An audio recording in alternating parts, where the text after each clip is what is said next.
साहेब के दरबार में लंबे पैर खजूर, चढ़े सो चाखे प्रेम रस, गिरे तो चकमा चूर।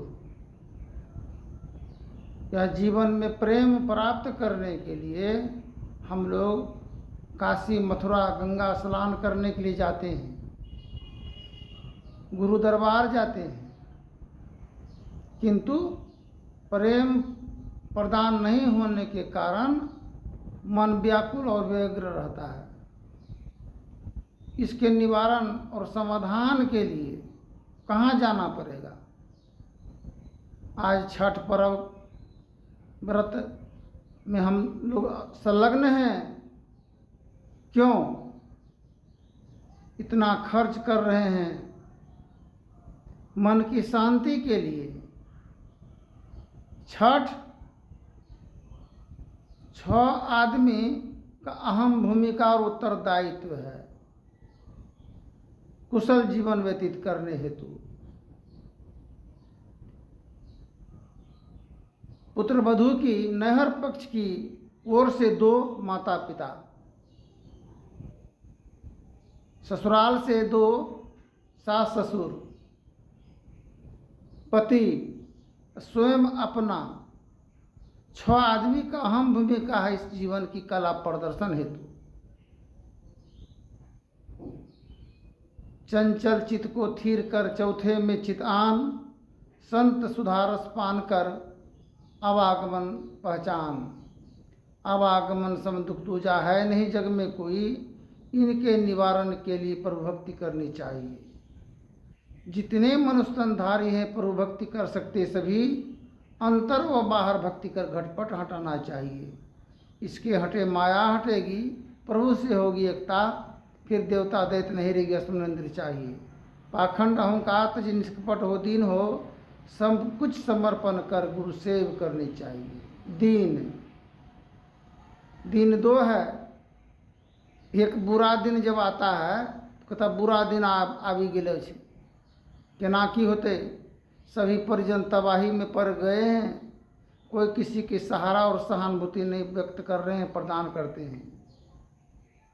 शुभ दिन जब अच्छा कर्म करते हैं हम लोग, सभी के लेकर के चलते हैं, मिल करके चलते हैं, तो अच्छा कर्म हुआ।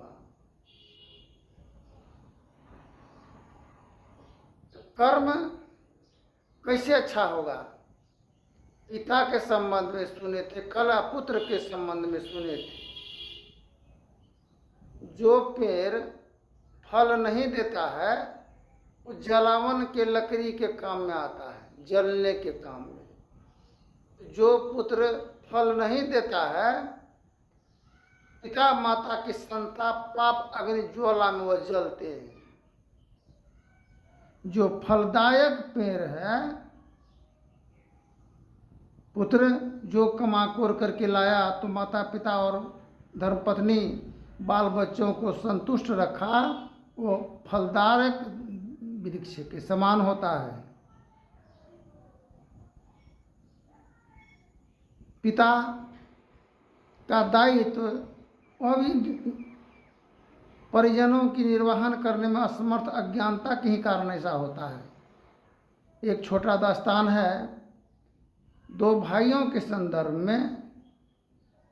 एक भाई को तिरस्कारित करता था, आना जाना बंद, बोला चाली बंद। पिताजी को इससे नाराजगी हुआ, कहा कि देखो छोटा परिवार है, छोटा अनुज भाई को प्रेम स्नेह रखो, आदर कदर करो, अपने पुत्र के समान, पुत्री के समान। ये परम कर्तव्य पुण्य दायित्व होता है। ऐसा नहीं करने से जीवन में कंगाली और बदहाली का सामना करना पड़ेगा। 60 विकार की हर घड़ी उठत होत न अंत, इन लहरों की असरते गई सुबुद्धि खोई। प्रेम दीनता भजन संग तीनों बने न कोई।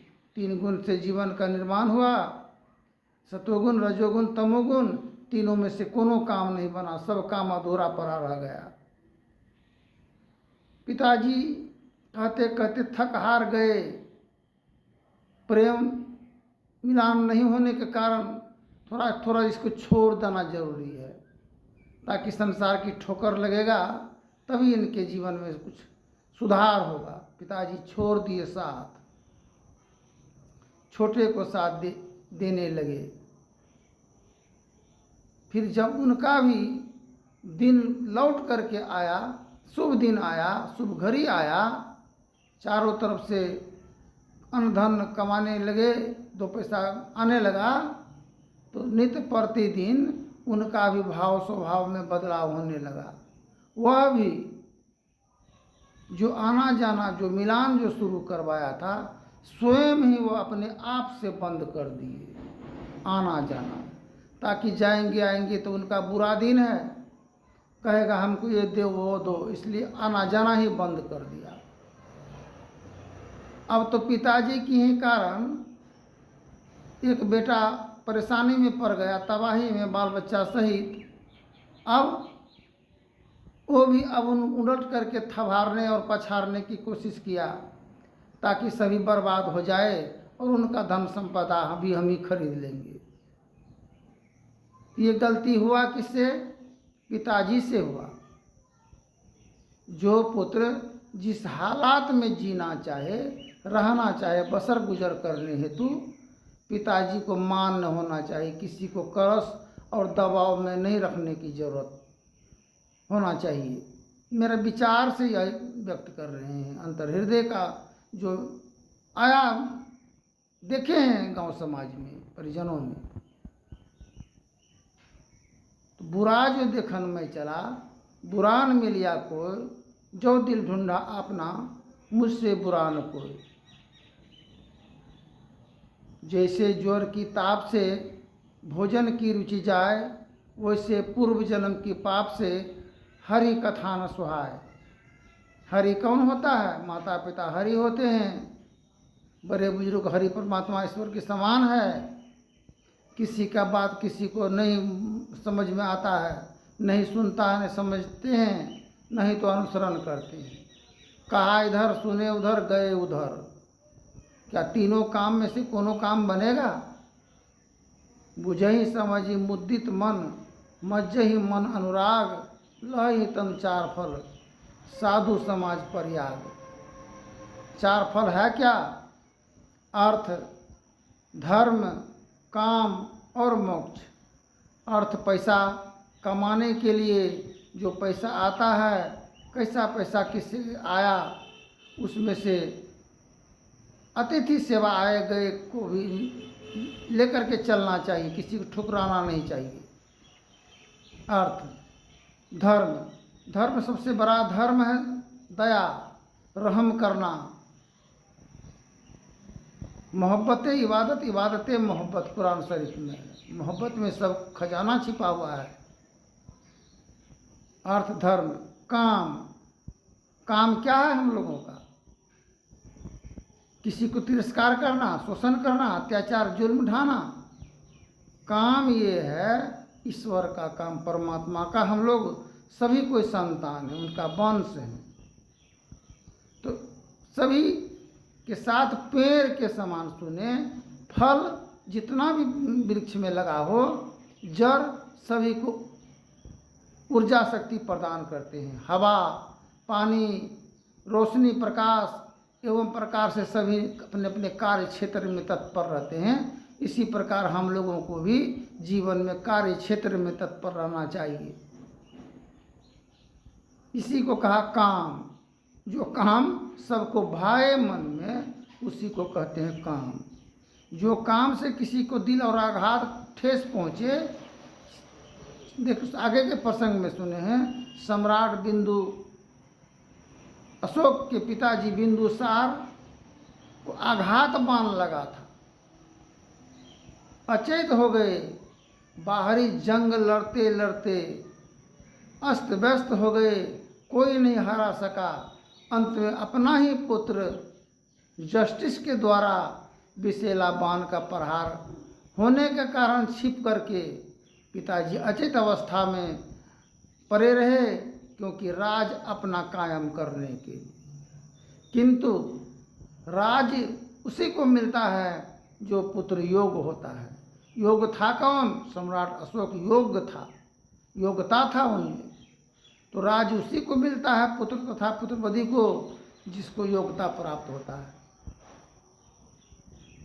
जान बुझ नर करहि डिठाई, ताको नरकवास लिखा है भाई। जान बुझ करके हम लोग किसी को ठुकराते हैं। सुरंग, पांडव देखे एक गुप्त सुरंग बना करके रखा था। चारों तरफ से जब अग्नि लगा दिया गया लाहा के घर में, इसी प्रकार ये जीवन भी लाहा के घर के समान है। वह सुरंग बना करके रखा था, जिसके द्वारा चारों तरफ आग लगने से उसी सुरंग होकर के पांचों भाई माता सहित निकल गए। हम लोग अपने जीवन में कौन सुरंग बनाए हैं? चारों तरफ आग लगा हुआ है, हाहाकार मच रहा है। सुरंग, राजा महाराजा गुप्त सुरंग बनाते थे। हम लोग कौन सुरंग बना रहे हैं? कहाँ पर सुरंग बनाए? इसलिए कहे हैं, गुरु महाराज की वाणी है, बिंदु राह से निकल बहादुर, तम मंडल टपना होगा।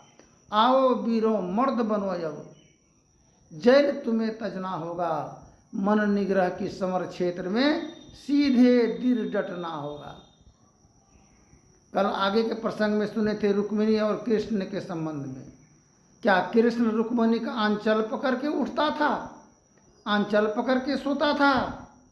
प्रजागणों की सेवा में अपने जीवन को व्यक्त करते रहते थे। निर्बल, दुर्बल, असहाय, बेसहारा, कुबरी, लंगरी सभी की सहायता किया भगवान कृष्ण ने। आज हम लोग शोषण करते हैं, यह भी नहीं जानते हैं कौन किस दुख में पड़ा है। तो सुने थे कल सारथी, रथ का सारथी सुने थे कल। और सबसे बड़ा रथ है कौन? वह रथ है तो मनोरथ है। मनोरथ अति तीव्र और वेग से चलने वाला है। इस मनोरथ पर उसका सारथी कौन बनेगा? इसलिए हम लोग गुरु करते हैं। इस जीवन रूपी रथ पर, इस मनोरथ पर ज्ञान रूपी सारथी का आवश्यकता है। वह ज्ञान कहाँ मिलेगा?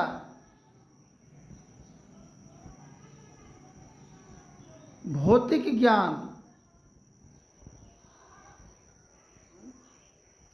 भौतिक ज्ञान तो हम लोग स्कूल, विद्यालय एवं प्रकार से प्राप्त करते हैं, किंतु अध्यात्म ज्ञान प्राप्त करने के लिए हम लोग बड़े बुजुर्गों के सन्मुख बैठना चाहिए, उनका बात सुनना चाहिए, और गुरु की कृपा से अध्यात्म ज्ञान की प्राप्ति होता है, जो जीवन अधोगति और नष्ट होने से बच जाते हैं। जीवन कृतार्थ होता है, अमर तत्व को प्राप्त करते हैं। अजर अमर अविनाशी, चेतन अमर सहज सुख राशि। जो चेत करके, जानबूझ करके, समझ करके चलता है, उसके जीवन में खुशहाली आता है। धन्यवाद। जय हिंद, जय भारत।